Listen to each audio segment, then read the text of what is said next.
Muy buenos días, sean todos bienvenidos a este evento de capacitación del Centro Salud Urbano de Culiacán.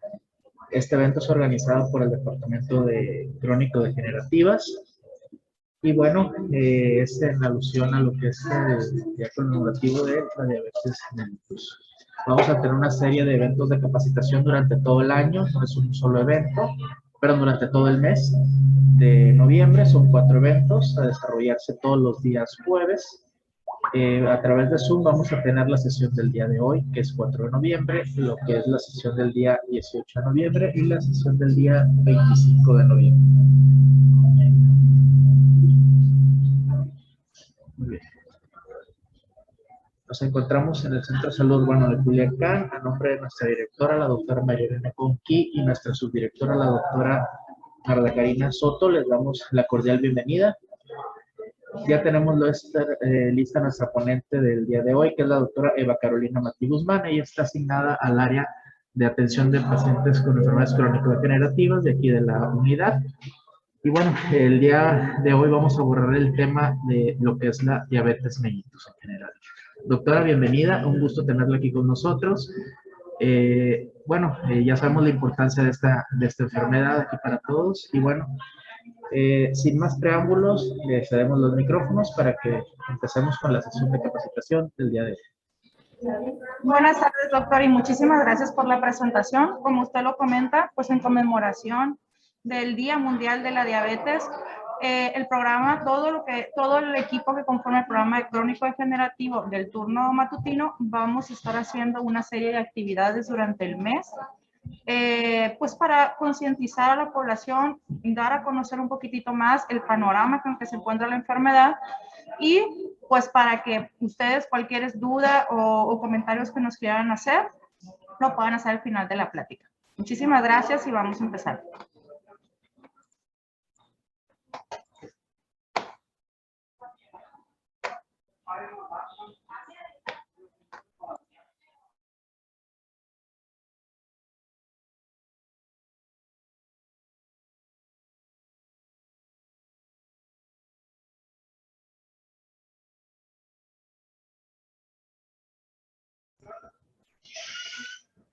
Bueno, muy buenas tardes.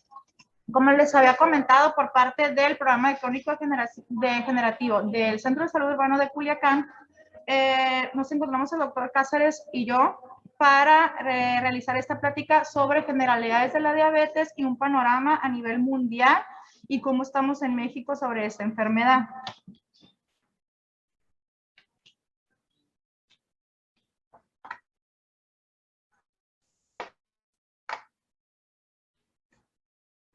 Muy bien, vamos a hablar un poquitito de los antecedentes sobre el Día Mundial de la Diabetes.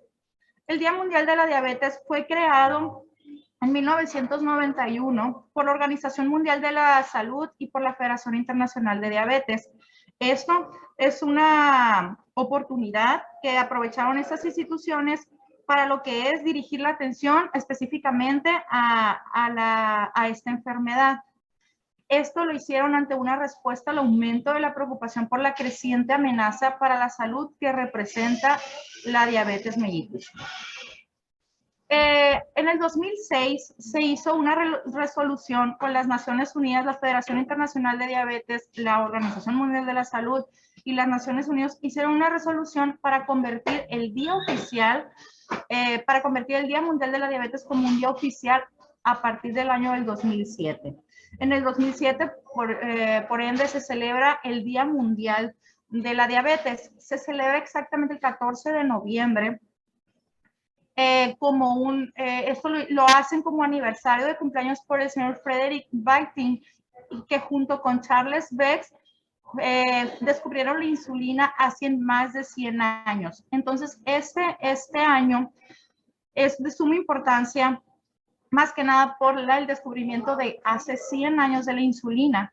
Lo que llama la atención es que a 100 años del descubrimiento de la insulina, 1 de cada 2 personas con diabetes, pues en todo el mundo no tienen acceso a este medicamento o no pueden pagarla. Por lo que este año se van a enfatizar muchísimo más en este tipo de acciones.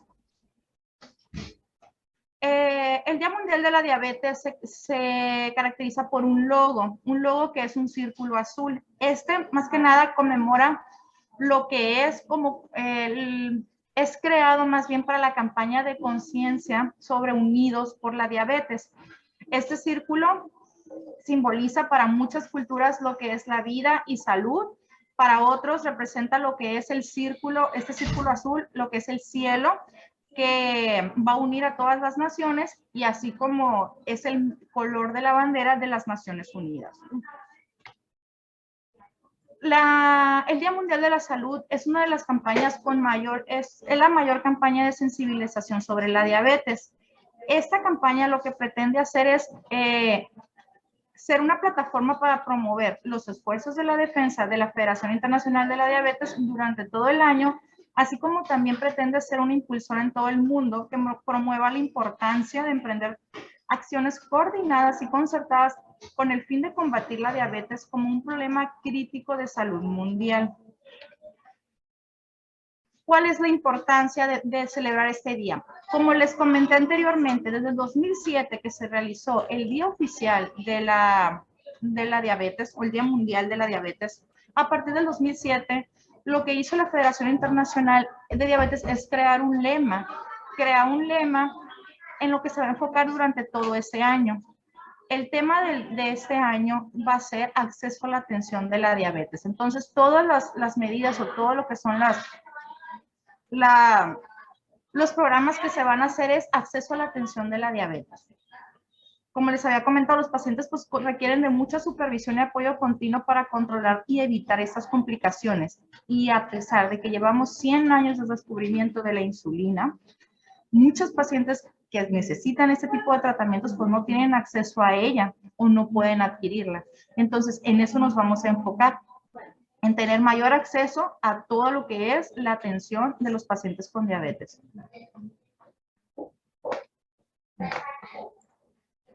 De los componentes fundamentales, como les comenté, de los componentes fundamentales del cuidado de la diabetes, que es lo que nos vamos a enfocar todo este año, el primero va a ser el acceso a la insulina. Nuevamente, es de suma importancia hacer énfasis que después de tanto tiempo de descubrimiento de la insulina, es alarmante que aún muchos adultos que tienen diabetes no tengan acceso a ella o no puedan adquirirla o no puedan pagarla.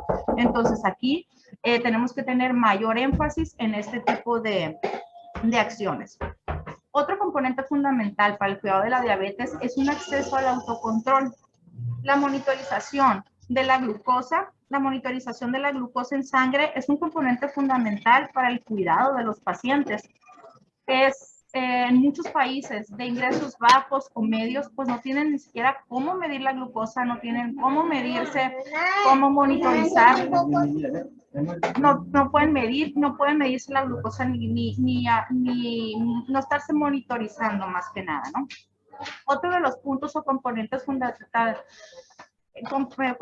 fundamentales es el acceso a la medicación oral. De los principales, como les había comentado, perdón, los principales países que no tienen acceso a la medicación, a cualquier tipo de medicación, pues son los países de ingresos bajos o de ingresos medios. Entonces, esto es lo que se pretende, llegar a ese tipo de comunidades para poder proporcionarle todo tipo de medicamentos. Otro punto fundamental, y yo considero que es la piedra angular, es el acceso a una dieta saludable y actividad física. Actualmente, el sobrepeso y la obesidad han ido en aumento. La prevalencia ha sido aún mucho más grande. Entonces, esto ha dado que los pacientes adquieran enfermedades crónicas como la diabetes. Entonces, muchos pacientes pues no tienen la accesibilidad a una dieta saludable, a alimentos saludables, ni a realizar o tener áreas recreativas donde puedan realizar actividad física.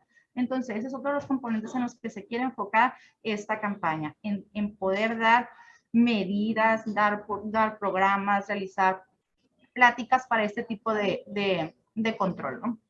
Y por último, el acceso a la educación y apoyo psicológico. Es de suma importancia que en estos pacientes se les esté educando continuamente sobre su enfermedad, así como vaya acompañado de un apoyo psicológico. Es muy importante que esto se esté dando de manera continua en estos pacientes para poder ir nosotros yendo de la mano con él en todos los aspectos. Bueno, hablando un poquitito del panorama mundial. Actualmente en el Atlas de Diabetes es ahí donde se habla, donde saca los números, y los números pues son muy, muy alarmantes.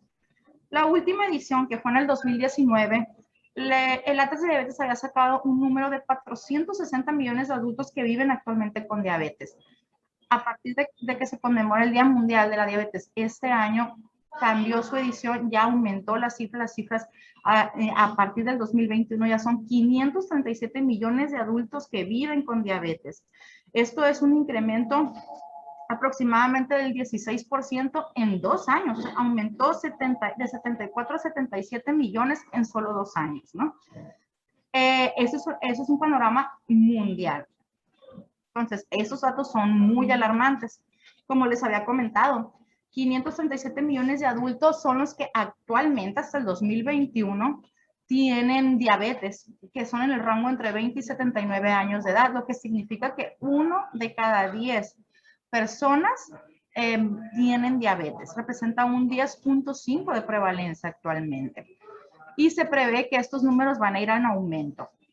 De hecho, para el 2030 se cree que habrá 643 millones de adultos con diabetes, y para el 2045, 784 millones de adultos con diabetes. Esto nos habla de que para el 2030 ya, en vez de ser de 1 de cada 10, van a ser 1 de cada 8 personas van a tener diabetes. Es la importancia de este tipo de programas. No se diga pues en gastos y en donde mayormente se presenta. Dice que más de 4 de cada 5 adultos con diabetes pues van a vivir en países de ingresos bajos y medios. Y hasta el día de hoy, hasta este año 2021, la diabetes ha sido responsable de 6.7 millones de muertes, excluyendo lo que son los riesgos de COVID. En este año han fallecido 6.7 millones de personas, ya sea por diabetes o por complicaciones que llevaron a la diabetes. Y en gastos, como lo habíamos comentado, la diabetes provocó al menos 966 mil millones de dólares en gastos sanitarios, lo que aumentó más del 300% en los últimos 15 años. Haciendo un lado a los pacientes que ya tienen diabetes, de aquellos pacientes que se encuentran en alto riesgo por tener intolerancia a la glucosa o glucosa en ayuno alterada, son 541 millones de adultos. Entonces, estos son datos muy alarmantes. Y se estima que de esos, de los que ya están diagnosticados, de a nivel mundial, 44.7% de esos adultos con diabetes no están diagnosticados, no han sido diagnosticados aún. Y eso es lo que nos tenemos nosotros que enfocar, ¿no? En este mapa nos damos cuenta del gran incremento que nosotros hemos tenido a nivel mundial. Como se los comenté, la última edición lo que marcaba era que en el 2019 la última estadística era 463 millones de adultos con diabetes. Ya sacaron la del 2021 y el incremento se ha dado muchísimo más exponencial y ha sido un poquitito más grande de lo que se creía, que para el 2021 ya tenemos 537 millones de adultos. Entonces sí, el incremento sí se dio de un 51% en el mundo. Vamos a ver lo que es en América del Norte y Caribe, que es el lugar a donde nosotros pertenecemos. Tenemos, en el 2019 había 48 millones de adultos aquí, lo que es toda América del Norte y Caribe. Para el 2030 se fue hasta 56 millones y se espera que para el 2045 haya 63 millones, un incremento del 33%, ¿no? Vemos en otros países, en otras áreas, un incremento también muy importante. Aquí vemos también, como les dije, la otra parte, el número de personas, igual el incremento ha sido exponencial, ¿no? En todo el mundo. Aquí nos damos cuenta más que nada de la prevalencia, como les había comentado, cómo estamos ahorita de 8.3, bueno, que estuvimos en el 2019, ahorita 2021, ya estamos a nivel mundial, tenemos una prevalencia de diabetes del 10.5 al 10.6%. Todo esto se va a deber más que nada a un incremento ya sea sociodemográfico, se va a derivar ya factores socioeconómicos, se va a derivar también de interacciones ya sea demográficas, ambientales o genéticas. Todo esto también incluye lo que es la urbanización, el envejecimiento de la población, la disminución de los niveles de actividad física, así como les había comentado, el aumento del sobrepeso el aumento del sobrepeso y la obesidad. Entonces, todo esto se debe a todo el incremento se debe más que nada a todos estos factores.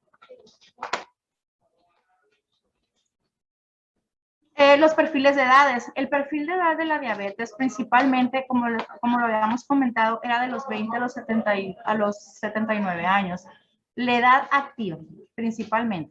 20 a 64 años tenemos el 72% de afectación. A los mayores de 65, un 27.8%. Este 0.2% que pertenece a los menores de 20 años, lo podemos catalogar o se cataloga como diabetes tipo 1. Actualmente, hasta el 2021, igual los registros salieron que son más de 1.100.000 los pacientes, niños y adolescentes que padecen diabetes tipo 1, ¿no? Entonces, es un menor porcentaje. Ahora sí, el panorama en México. De acuerdo a la ENSANUD, la última estadística que sacó la ENSANUD, encontramos que en México la prevalencia de diabetes total es del 15.7%. 15.7%. Afectando principalmente lo que afecta mujeres y hombres, es un poquitito predominante en mujeres por múltiples factores, pero estamos casi a la misma proporción. 12.5 de los pacientes diagnosticados son mujeres, el 9.4 son hombres diagnosticados. Cabe mencionar que, como les había comentado, la diabetes no diagnosticada en México es de 4.6% la proporción. Esto se traduce en un 30% de los adultos que viven con diabetes en México no conocen su condición. Significa que estos pacientes no están siendo tratados, estos pacientes no están teniendo ese acceso a la enfermedad. Entonces, es de suma importancia hacer cribado en pacientes desde muy jóvenes. Aquí lo mencionan, las guías lo han mencionado, mayores de 45, mayores de 40. Yo creo que a partir ya de pacientes mayores de 20 a 25 años de edad, empezar a hacer entrevistas o cribados para detectar factores de riesgo para diabetes, ¿no? Las causas de muerte en México. Durante el periodo de del 2009 al 2019, la principal causa de muerte ha sido cardiopatía isquémica y esa se sigue siendo, ¿no? Pero lo que llama la atención es que la diabetes ha ido aumentando, ha ido subiendo. Antes, del 2009 hacia abajo, la diabetes conformaba el cuarto, quinto lugar. Actualmente, y en México, conforma el segundo lugar de mortalidad. A nivel mundial, conforma el cuarto lugar, pero en México somos el segundo lugar con mortalidad en diabetes. Este ha provocado, de acuerdo a las cifras del INEGI, ha provocado una mortalidad de 105.564 hasta el 2016. De ahí la importancia en enfatizar este tipo de campañas. Ya hablando un poquitito de la diabetes, pues la diabetes mellitus, vamos a enfocarnos principalmente en la diabetes mellitus tipo 2. Es una enfermedad metabólica crónica. Esta va a aparecer cuando el páncreas no produce insulina no suficiente o cuando el organismo no utiliza eficazmente la insulina que produce. De todos los tipos de diabetes, como les dije, la diabetes tipo 2 conforma del 90 al 95% de los casos. Y es en la que nos vamos a enfocar en esta plática. Los principales factores de riesgo los podemos dividir como modificables y no modificables. Dentro de los modificables, el sobrepeso y la obesidad principalmente abdominal, es uno de los factores que ha ido en aumento. El sedentarismo, la intolerancia a la glucosa en ayuno alterada, los síndromes metabólicos, el síndrome metabólico, la hipertensión arterial, HDL bajo, hipertrigliceridemia, lo que son factores dietéticos, ambiente intrauterino e factores de inflamación. Los no modificables, dentro de esto los que no podemos cambiar son la raza, la historia familiar, la edad. Es importante enfatizar en esto, como les había comentado, la edad antes era empezar de estudios o empezar a estudiar al paciente de los 40, 45 años, pero actualmente esta edad ya bajó. Esta edad hay que empezar a pacientes que nosotros detectemos con factores de riesgo de la edad que sea. Sexo y lo que difiere de diabetes gestacional con síndrome de ovario o síndrome de ovario poliquístico. Bueno.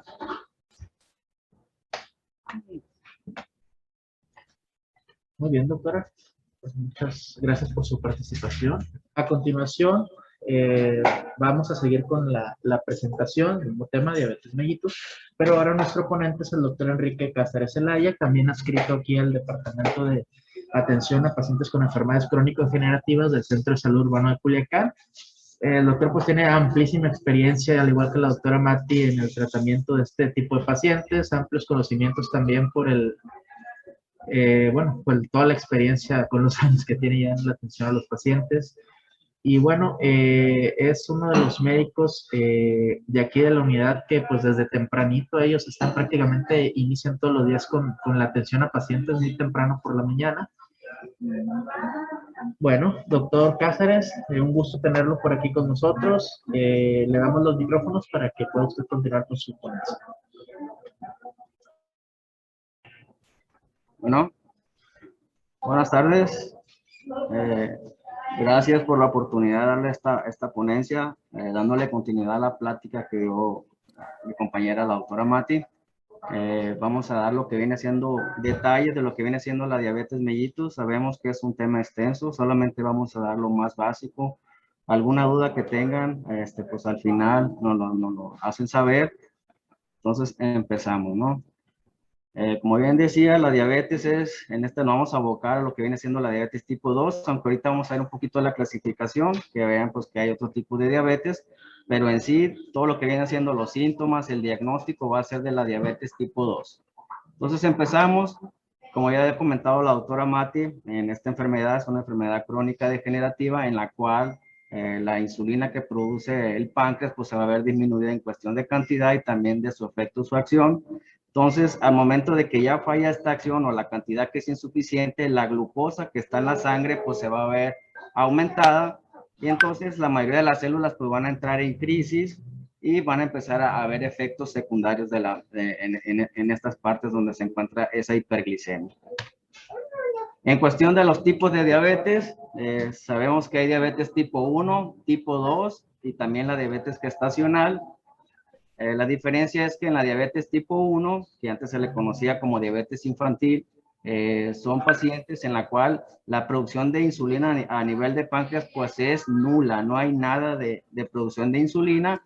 Entonces los pacientes desde tempranas edades empiezan con los requerimientos de insulina obviamente aplicada, ¿no? En la diabetes tipo 2, que esa es la que se da en personas ya adultas o personas ancianas, esta diabetes sí va a haber una producción de insulina, pero va a ser deficiente en cuestión de cantidad y también de su acción. Y la diabetes gestacional, pues esta diabetes es la que se presenta durante el embarazo. Generalmente los ginecólogos mandan a hacer una prueba de tolerancia oral a la glucosa que se da entre las 24 y las 28 semanas de gestación. Factores de riesgo en estas personas pues son aquellas mamás que están embarazadas y que ven que mes tras mes van aumentando mucho de peso. Obviamente si tienen factores de riesgo como la herencia o que tuvieron un embarazo previo y ese embarazo previo el bebé fue un producto macrosómico que pesó más de 4 kilos, pues tiene mucho riesgo de presentar esta enfermedad, ¿no? La diabetes tipo 1 es la minoría, gracias a Dios, es el 10%. También se le conoce como diabetes infantil porque desde pequeño se presenta esta enfermedad. Como habíamos comentado, la deficiencia de insulina pues es total. La diabetes tipo 2, que es el 90% de los casos, aquí pues son personas ya adultas, adultos jóvenes o adultas ya de edad avanzada. Y los factores de riesgo que ya habíamos comentado, que ya ha comentado la doctora Mati, pues es la obesidad, la carga genética, que son algunos factores que no son modificables. Obviamente la inactividad física es un factor importante para que se presente esta enfermedad. La diabetes gestacional que habíamos comentado ahorita puede complicar hasta un 4% de todos los embarazos. Y lo que sí vemos nosotros en la consulta, que me toca mucho ver, son pacientes que tuvieron diabetes gestacional y que a la postre llegan a la consulta ya con una diabetes mellitus tipo 2. Entonces, una persona, una mamá gestante que tuvo diabetes gestacional puede aumentar de un 30 a un 70% la presencia de diabetes en un futuro, o lo que viene siendo 5 veces el riesgo de presentar. Le puse unas pequeñas imágenes ahí que parecen unas caricaturas que parecen muy simples, pero lo puse porque se me hizo importante que vieran la importancia de lo que viene siendo la fisiopatología de esta enfermedad. Como ven aquí en la imagen, en este caso una célula, en este caso es el músculo, que necesita aporte de glucosa para que llevar su función.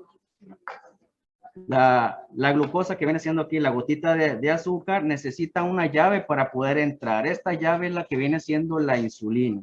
Entonces, en una persona con diabetes tipo 2, la llave, la insulina, pues no embona en la chapa. O sea, por el exceso ahí en la producción de la glucosa y también por la deficiencia de esta insulina, la llave no embona, no entra. Entonces lo que va a pasar es que esas gotitas de glucosa o de azúcar se van a ir acumulando en las venas y en los capilares, y esta hiperglicemia es lo que ocasiona todos los efectos secundarios que a la postre puede tener un paciente diabético. Si bien sabemos, la diabetes no inicia de repente, no inicia de la noche a la mañana, no es una enfermedad que se presenta en 2, 3 años. Se dice que al momento que a un paciente se le hace el diagnóstico de la diabetes, la capacidad de producción de la insulina ya se ve disminuida un 50%, lo que nosotros le conocemos como la reserva pancreática. Que la reserva pancreática es la función que tiene el páncreas para producir esta insulina. Se dice que una persona que debuta con diabetes, esa alteración en el páncreas tiene alrededor de 10 años que se está presentando. Entrando un poquito a los signos y síntomas de la enfermedad, que creo que ya es muy conocida, que también se le conoce como la enfermedad de las P, encontramos una triada que se le conoce como la triada diabetogénica, la cual va a constar de la polidipsia, que es aquella persona que tiene mucha sed y que tiene la necesidad de estar tomando líquidos de manera exagerada.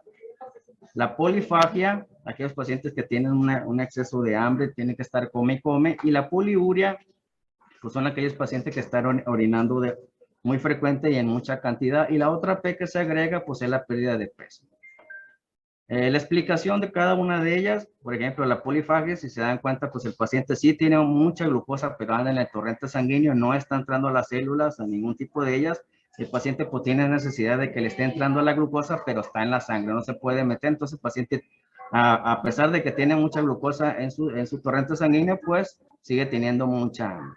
Entonces, los pacientes que tienen tanta hiperglicemia en el torrente sanguíneo, pues el cuerpo lo tiene que eliminar de alguna manera, y esa manera es por medio del riñón. Entonces, el riñón pues produce orina para tratar de eliminar esas cantidades excesivas de glucosa, y a la vez que están orinando tanto, pues el paciente está perdiendo muchos líquidos, y obviamente el paciente tiende a deshidratarse y por eso tiene una sed excesiva y tiene que estar tome y tome agua. Otros síntomas que se van a asociar a los pacientes que se presentan con diabetes, pues los pacientes se sienten cansados, asténicos, adinámicos, van a presentar una visión borrosa. Los pacientes que tienen hiperglicemia arriba de 300, de 250 hasta 300, se forma una cantidad importante de sorbitoles. Sorbitol es un alcohol que se va a adherir a las partes de lo que viene siendo al cristalino y va a formar una pseudocatarata. Por eso los pacientes, cuando están muy descontrolados, pues tienden a ver un poco menos, ¿no? A ver una visión borrosa, van a estar deshidratados. Otra cosa importante, que de hecho me toca ver mucho en la consulta, sobre todo en pacientes adultos jóvenes, es la disfunción eréctil, y es muy común. El paciente joven que no acepta la enfermedad que viene siendo la diabetes, viene a la consulta por esas dos razones: o no está viendo bien, o ya está teniendo problemas de disfunción eréctil, ya tiene problemas con la pareja, entonces es cuando ya acudan a un control. Obviamente, pues, se le da apoyo ahí, obviamente para controlar su enfermedad y posteriormente vemos si hay alguna alternativa para mejorar esa función eréctil. Otro síntoma que puede presentar pues, son las parestesias, es entumecimiento, esos calambres que pueden tener los pacientes en los miembros inferiores sobre todo. Y la otra son las infecciones recurrentes, ¿no? Infecciones de vías urinarias, infecciones a nivel de boca. Otra cosa que nosotros tenemos que buscar intencionalmente a los pacientes que pueden tener diabetes o que tienen un grado de obesidad es lo que se le conoce como la acantosis nigricans. La acantosis nigricans es una alteración, en este caso en la piel, que se da por la resistencia a la insulina y que da una especie de una mancha negruzca, terciopelada, que se va a presentar en los pliegues, sobre todo del cuello, de las axilas. Y este tipo de afectaciones en la piel nos indica que un paciente puede estar debutando ya con una diabetes o con un síndrome de intolerancia a la glucosa, que se le conoce como prediabetes. Entonces, siempre hay que buscarla intencionadamente en los pacientes que nos llegan a la consulta. El diagnóstico creo que también es importante, o sobre todo ya todos han visto, es más que nada recordarlo. El diagnóstico siempre hay que sospecharlos en aquellos pacientes que tienen lo que llamamos la triada diabetogénica o lo que llamamos ahorita las P, que tienen polidipsia, polifagia, poliuria y también pueden llegar con pérdida de peso. Y el método para hacer diagnóstico de la diabetes son tres opciones, ¿no? Lo que viene siendo la curva de tolerancia a la glucosa, la hemoglobina glucosilada o glicada y la glicemia glucosa en ayuno. Antes de entrar a lo que viene siendo el diagnóstico, les puse el término porque muchos médicos todavía no lo asocian, no lo aprenden o a veces no lo integran como un tipo de diagnóstico que viene siendo la prediabetes. La prediabetes, que también se le conoce como una intolerancia a la glucosa o que antes también se le conocía como una diabetes subclínica. Esta enfermedad o esta patología o esta afección es aquel paciente que maneja glucosas altas, pero no tan altas como para hacer un diagnóstico de diabetes. Ahorita vamos a ver la numeralia para que sepan integrar un diagnóstico de prediabetes. El 30 al 50% de las personas que ya tienen prediabetes van a debutar ya con una diabetes. Algunos libros, alguna literatura nos dice que un paciente que no hace caso a los cambios de los hábitos alimenticios, que no hace ejercicio, que sigue comiendo lo que se le antoje, a los 2 años en promedio, si se le diagnosticó una prediabetes, va a desarrollar una diabetes ya franca. El 33% de las personas obesas ya tienen una prediabetes que a lo mejor no está diagnosticada. Y pues como ya hemos dicho, la prediabetes pues aumenta el riesgo de desarrollar diabetes y a la vez trastornos o problemas cardiovasculares. Otro rubro importante para hacer diagnóstico es la prueba de tolerancia oral a la glucosa, que esta pues se hace en el laboratorio. Consiste en dar 75 gramos de glucosa en 375 mililitros de agua. El paciente pues tiene que llegar por lo menos con 12 horas de ayuno. Al momento en que llega al laboratorio, pues se toma la primera muestra, se le da la toma de la glucosa 75 gramos, que la marca comercial es el Destrusol, que es la que más se utiliza. A las 2 horas se le pide al paciente que regrese y se le toma la muestra. Esa es la prueba de tolerancia oral a la glucosa. La hemoglobina glucosilada es otro parámetro que nosotros manejamos para hacer diagnóstico y esta nos va a medir el porcentaje de hemoglobina que contiene la glucosa, o la glucosa que contiene la hemoglobina. Esta se da por medio de un proceso que se llama glicación, por eso el nombre de hemoglobina glicosilada, que la glicación es el método por el cual la glucosa se va a adherir a esta hemoglobina. Se manejan en porcentaje. Nosotros podemos estimar la glucosa por medio de esta fórmula. La verdad, no todos lo hacemos, pero si nosotros nos llega un paciente con una hemoglobina glucosilada de 8, con esta fórmula nos va a decir cuál es el promedio de glucosa que ha manejado este paciente en los últimos 3 meses, ¿no? Entonces, esta fórmula la podemos hacer de manera exacta y la podemos poner ahí, ¿no? Que nos diga cuál es el promedio que ha manejado.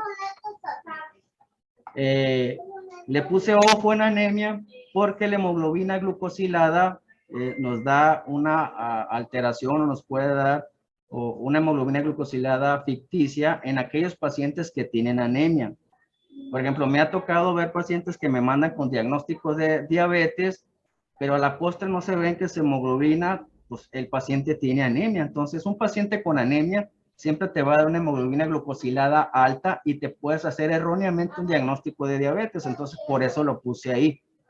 Entonces, ha habido pacientes que no, pues traigo 9 de hemoglobina y me dicen que soy diabético, le hago la prueba de tolerancia a la glucosa, pues obviamente trae alta la hemoglobina glucosilada, pero es por la anemia. Una vez de que ya se corrige la anemia, obviamente se vuelve a hacer tamizaje para la diabetes y ya se corrobora o se da de alta del servicio si no tiene diabetes el paciente. Entonces, ojo con eso, ¿no? Ahora sí, el diagnóstico de la diabetes va a ser así. Siempre hay que buscar los síntomas cardinales, que ya son los que les mencioné. La glucosa en ayuno, si la glucosa en ayuno es arriba de 126, el diagnóstico va a ser de diabetes. Las guías nos dicen que la glucosa tiene que ser una glucosa central, o sea, una glucosa de la vena. No podemos hacer diagnóstico de diabetes con una glucosa capilar porque puede alterarse un poquito ahí. Entonces, el diagnóstico tiene que ser una glucosa central que viene directamente de la vena, o sea, del laboratorio. Pero si un paciente tiene síntomas y la glucosa en ayunas nos maneja entre 100 y 125, es diagnóstico de prediabetes. Igual, los mismos síntomas, hemoglobina glucosilada de 6.5 es diagnóstico de diabetes. Pero si la hemoglobina glucosilada la maneja entre 5.6 y 6.4 es prediabetes. Y la última opción de diagnóstico es la prueba de tolerancia a la glucosa. Si la persona maneja más de 200 miligramos de glucosa a las 2 horas, va a ser diabetes. Y si la persona maneja de 140 a 199, va a ser una prediabetes. Esas son las opciones de diagnóstico. A veces tenemos que mezclarlas o hacer de 2 o de 3, sobre todo cuando el paciente maneja cifras limítrofes que andan entre que sí, entre que no. A veces por glucosa en ayunos me da que es prediabetes, pero si le mando a hacer la prueba de tolerancia a la glucosa me dice que ya es una diabetes. Entonces a veces sí tenemos que mandar a hacer las dos para confirmar el diagnóstico. Las complicaciones, obviamente las complicaciones crónicas que se van a presentar en los pacientes, como le dije, lo que altera o la función de los órganos es la hiperglicemia constante. La hiperglicemia a nivel de la retina, pues nos va a ocasionar una retinopatía diabética. Acuérdense que la pérdida de vista a un paciente con retinopatía, pues ya no se recupera muchas de las veces. A nivel de nervios, pues la neuropatía diabética, el paciente se siente entumido, acalambrado los pies. A nivel de corazón, pues va a tener alguna alteración, sobre todo en las coronarias. Puede aumentar el riesgo de infarto, que la primera causa de muerte de un diabético, pues son los infartos. A nivel renal, pues también nos va a dañar la función de las mismas. Y de pie diabético, aquel paciente que tiene ya pérdida de la sensibilidad, que es muy fácil lesionar cuando andan descalzos, que se hacen algunas cortadas, pues el paciente puede evolucionar, sobre todo si ya tiene un compromiso vascular importante, generar un pie diabético. El tratamiento pues es multidisciplinario. Desde el principio tenemos que empezar con los monitoreos, que también tiene que ser el automonitoreo, que es bien importante en los pacientes que llegan con nosotros. Siempre les decimos que el aparatito, el glucómetro, es algo que tienen que comprar o es algo que tienen que ir ahorrando para comprarlo, porque de ahí nos da parámetros de ver cómo están las glucosas allá en su casa, porque cuando vienen con nosotros 2, 3 días antes, pues ya se están cuidando, comiendo agua con lechuga, pero allá en su casa, pues no, pues andan con una hiperglicemia. Siempre le damos unos cuadros para que se tomen allá en su casa y que nos lo traigan para ver cómo se están manejando allá. Obviamente la educación pues son con las prácticas que le damos nosotros a los pacientes. Por ejemplo, cuando tenemos grupo GAM, a ellos les damos asesoramiento, inclusive a los pacientes en la consulta que no están incluidos en grupo GAM, pues también se les platica cómo se hace el monitoreo, cuáles son los cuidados que deben de tener. La dieta, que es parte angular del tratamiento, obviamente pues tenemos el apoyo de las nutriólogas, los ejercicios y por último los medicamentos. Los ejercicios hay que decirles pues que tienen que ser de manera paulatina, tienen que ser ejercicios aeróbicos. Siempre le decimos que van aumentando de 5 en 5, pero la meta en los pacientes diabéticos es que nos puedan dar 30 minutos al día por 5 días, o sea, cumplir los 150 minutos que tienen que ser los idóneos para mantener las glicemias en los pacientes, sobre todo mantener su peso correcto. ¿Qué debo comer? Obviamente después, en los siguientes días, vamos a tener participaciones de la nutróloga, que pues ahí va a ser más extensa en lo que viene siendo la alimentación. Yo lo pongo así a grosso modo. Lo importante en el paciente diabético es que respete los horarios de comida. La nutróloga tendría que calcular los hidratos de carbono, o sea, los carbohidratos en un 55-60%, pero básicamente es lo que viene siendo el plato del buen comer. La nutróloga va a variar ahí los diferentes grupos de alimentos para darle una correcta dieta al paciente diabético. ¿Qué es lo que no debe comer? Pues ya sabemos, ¿no? Los pacientes ricos en carbohidratos, en que tienen gasto energético elevado, lo que viene haciendo las comidas corridas o las comidas, en este caso, industriales, como viene siendo las hamburguesas, las sabritas, los refrescos. El tratamiento farmacológico por variar, de hecho, hablar de medicamento farmacológico es con la clase, yo los puse ahí. Hay que recordar que el tratamiento farmacológico se tiene que individualizar de los pacientes. Ya sabemos que las que más se utilizan son las biguanidas, que son los sensibilizadores, que de ahí se van a combinar pues, con cualquiera de estos, inclusive con la insulina. Entonces, en cuestión de tratamiento, ya se tiene que individualizar cada uno de los pacientes. ¿Puedes poner lista, Dani, aquí? La insulina, que viene siendo el tratamiento de apoyo, obviamente en pacientes diabéticos tipo 1, pues siempre lo va a requerir. Pero en el paciente diabético 2, ¿cuándo lo podemos utilizar? En pacientes que tienen descompensaciones. Por ejemplo, no es lo mismo un paciente que tiene una diabetes descontrolada que una diabetes descompensada. Una diabetes descontrolada, pues es aquel paciente que no llevó el control, que no tuvo buena adherencia, que comió lo que quiso, no se tomó el medicamento. Pero una diabetes descompensada es aquella diabetes que el paciente se tomó su medicamento, trató de llevar la dieta, pero hubo alguna causa que lo descompensó. Y en las personas diabéticas, ¿cuáles son las cosas que podían descompensar a un diabético? Pues son las infecciones, algunos cuadros de deshidratación. El paciente se puede aumentar demasiada glucosa que inclusive puede llegar a urgencias. Aquí es donde los pacientes pues tendrían que darle tratamiento de insulina de apoyo. Aquellos pacientes mal controlados que a pesar de la dieta, los ejercicios y los hipoglucemiantes orales han mantenido hiperglicemia por más de 6 meses.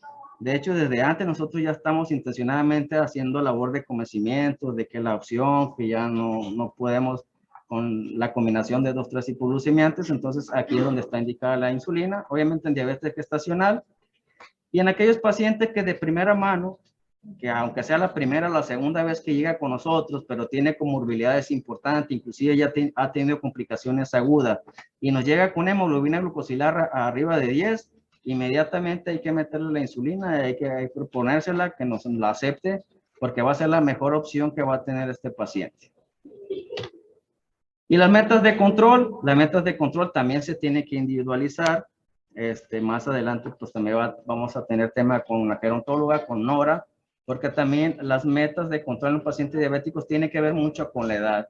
Por ejemplo, en pacientes jóvenes podemos tener metas hasta de 6.5 de hemoglobina glucosilada, pero en pacientes mayores hay que ser un poquito más flexible porque en ellos, pues sí hay mucho riesgo de una hipoglucemia. Hay algunos manuales que nos dicen que todavía en hemoglobina glucosilada de 8 se puede permitir dependiendo del grupo de edad. Entonces, pero en promedio, la hemoglobina glucosilada de 7 para abajo sería lo correcto. La glucosa en ayuno menos de 30 y la glucosa postprandial en menos de 180. Y pues eso sería mi participación. Si tienen alguna duda, pues nos los hacen saber ahorita para tratar de aclararlas.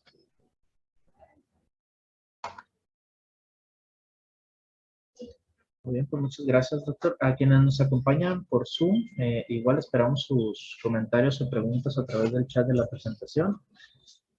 Aquí contamos también con la doctora Mati y con el doctor Cáceres. Nada más díganos a quién iría en su momento dirigida la pregunta para poder darle respuesta.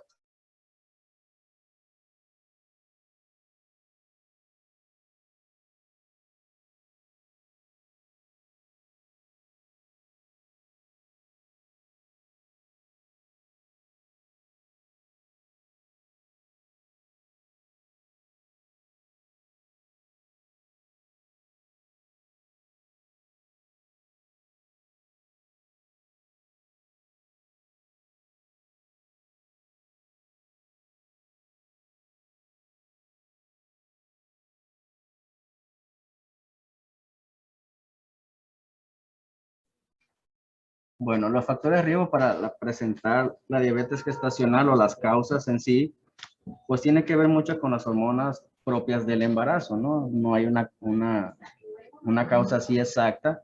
Obviamente los factores de riesgo juegan un papel importante.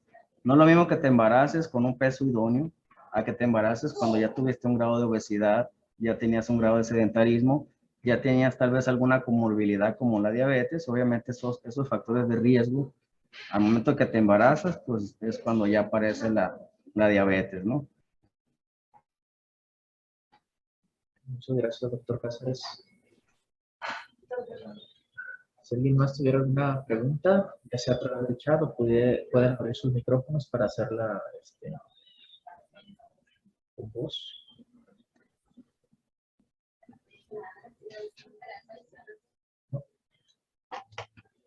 Aprovechen a los ponentes que tenemos aquí el día de hoy.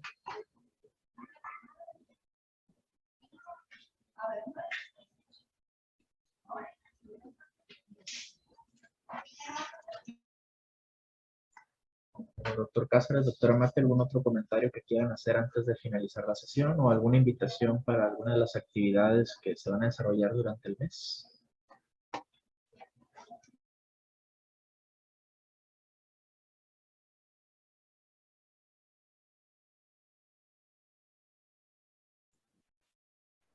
Bueno, les agradecemos mucho su atención. Durante todo el mes de noviembre realizaremos actividades en promoción a la diabetes. Como lo comentó el doctor en la presentación, cada jueves hará sesiones informativas para hablar un poquitito de este tema.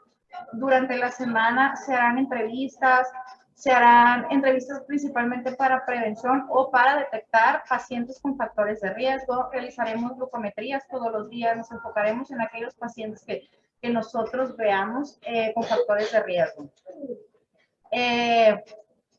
Los invitamos, si desean acudir a la unidad, estaremos haciendo este tipo de actividades durante todo lo que es todo el mes, pero aquí lo que pretendemos es que durante todo el año nosotros realicemos campañas, concientización con todos los pacientes sobre los cuidados, sobre el acceso que deben de tener estos pacientes a esta enfermedad, porque se ha convertido, más bien es una pandemia mundial, entonces tenemos que ponerle mayor énfasis en este tipo de patologías.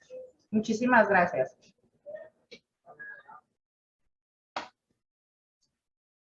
Perfecto, muchas gracias, doctora Mati. Doctor Cáceres, no sé si tenga usted algún último comentario antes de despedir la sesión del día de hoy. Pues no, solamente agradecerle por la oportunidad de estar aquí, darnos un poquito de información de la enfermedad. Obviamente estamos a sus órdenes ahí en el área de crónicos. Cualquier apoyo que necesiten a nosotros, pues nos los hacen saber. Perfecto, pues muchas gracias. Gracias a todos por haber atendido esta primera sesión en conmemoración del Día Mundial de la Diabetes que llevamos a cabo el día de hoy. La siguiente sesión por vía Zoom va a ser el día 18 de noviembre, mismo horario de 12 a 13 o un poquito más de tiempo, más o menos nos lleva una hora y media puede ser la sesión, depende del desarrollo del tema. Para el día 18 de noviembre vamos a tener dos temas, lo que viene siendo la parte de la atención odontológica y también lo que es la orientación nutricional pues, a pacientes con diabetes mellitus, que son parte complementaria de la atención integral que debemos de llevar para estos pacientes. Por eso es que estos eventos de capacitación lo denominamos actualización en atención integral de calidad para la diabetes mellitus. A nombre de nuestra directora, la doctora Marirene Conqui, nuestra subdirectora, la doctora Narda Karina Soto Flores, soy el doctor Arturo Álvarez, jefe de enseñanza del Centro Salud Urbano de Culiacán. Les damos las gracias por haber atendido esta sesión de capacitación y los esperamos en la próxima. Hasta luego.